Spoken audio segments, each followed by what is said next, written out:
All right, we're here with Ben McAllister from Frog Design. You just finished a panel on brands and social media. Why do you think so many brands struggle with social media? So our presentation was about the fact that there are different types of rules for different types of relationships, and social media is governed by rules called communality, which is kind of like the rules that you follow when you're at a dinner party. And a lot of companies are used to interacting with people on a transactional basis, or sometimes according to the rules of authority, where they're sort of in charge. And so a lot of them just basically follow the wrong set of rules, and when you do that, it's awkward. What are the best rules that a brand can follow? So we outlined a few in our presentation, and I don't know if I'll be able to remember them all, but we kind of had three broad categories of things to do. One is they pull back the curtain, so they show you a little bit that, they give you access to things that you might not have had access to before, like Best Buy giving you tech support with their 12th force. And the second thing they do is they stop selling things and promoting, and they start sharing things. So that could be like writing a blog or participating in conversations on Twitter.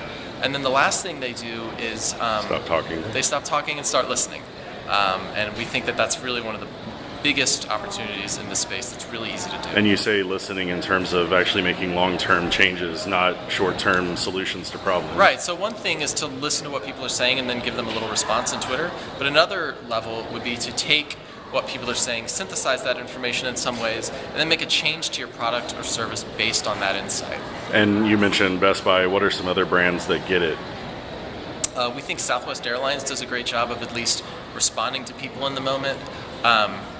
We also, one of the things we can't stop talking about is our employer. Frog Design does a lot of great stuff in the social space, especially with blogs and a whole content platform called Design Mind. And I know that sounds like we're tooting our own horn, but it's not like our stuff personally that we're talking about, but this whole group of people who does really great work there. Who else does this really well? One of the examples we use in our talk is Bravo, who actually listens to the things that people are saying in social channels and actually changes the storylines of some of their reality shows in response to it, and even picks individuals to be on subsequent series based on who's most interesting within social media. And one thing that a question brought up in the panel that I know a lot of people are dealing with, what if your company is not exactly a sexy topic to talk about? What's your best advice for a company dealing with trying just to get people to interact with them?